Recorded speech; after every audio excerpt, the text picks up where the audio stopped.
Shalom! Today on Saint Reviews, I will be covering the animated classic pumped out by our favorite anime company, Nausicaa and the Valley of the Wind, produced by Studio Ghibli. While Studio Ghibli's animators had produced many animated films prior to Nausicaa, such as Lupin III, this was Hideki Miyazaki's second film as director and the final film before Ghibli launched as its own independent anime studio. Originally released in 1984, Nausicaa and the Valley of the Wind was originally dubbed by New World Pictures in 1985, and it was published to VHS under the title Warriors of the Wind. But their translation wound up being viciously unfaithful and caused 22 minutes of the original film to be cut in the process. A much more faithful dub was adapted by Disney Studios in 2005 and features the voice talent of Patrick Stewart, James Arnold Taylor, Mark Hamill, and even Shia LaBeouf. Despite being a slightly more morbid and graphic Ghibli film, Disney did a tremendous job of keeping the original story and content intact, which I can appreciate a lot more considering the previous dub work. The setting of Nausicaa and the Valley of the Wind takes place in a post-apocalyptic Earth where after the legendary 7 Days of Fire, a war that brought the industrial civilization to its end, the remnants of humanity lie on the outskirts of the gigantic toxic forest, which is dubbed the Sea of Corruption. The toxic forest is where poisonous spores, plants, and gigantic mutated insects thrive. Our protagonist, Princess Nausicaa, uses a winged glider and a special gas mask to explore the forest looking for supplies for her home village, which is located in a secluded valley, where the valley's winds and lush forests protect the village from the toxic Sea of Corruption. After procuring some supplies, one of her nomadic mentors, Lord Yupa, is chased down by a giant larvae-like insect called the Ohm, which is ordinarily docile to the extent a giant insectoid monster can be until it's provoked, startled, or senses danger to the forest. Nausicaa, who has an innate sense of communication with the insects of the forest, is able to calm down the Ohm and direct it back into the forest, and returns to her home village with her mentor. Ohms serve as the main plot device for the film's progression and conflict.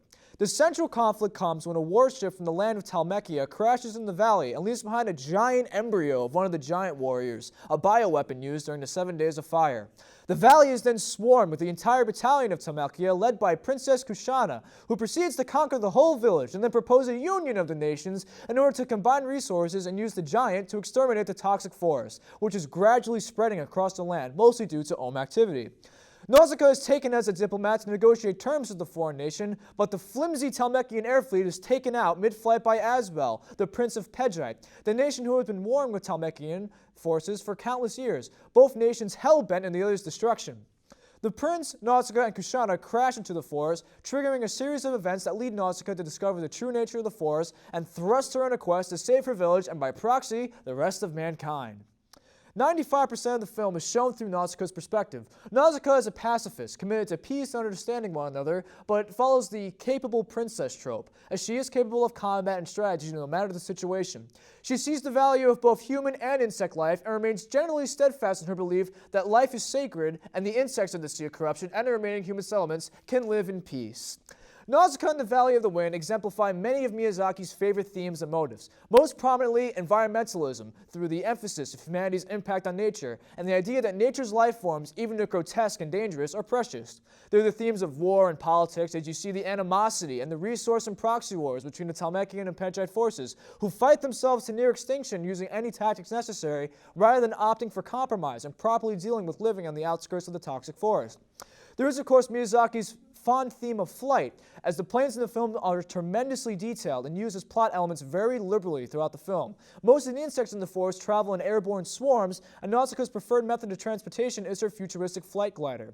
The film doesn't ham-fist its pro-environmental themes either, and it avoids or subverts a lot of modern 80s anime tropes, with the exception of the more obvious ancient prophecy trope used in the film. It does go for a more there is no true villain type of storytelling route, but considering the setting and the dynamic characters, the empathy you feel to all sides of the conflict, especially peace-loving Nausicaa, and even the dangerous insects of the forest, it flows naturally and it pays off very well.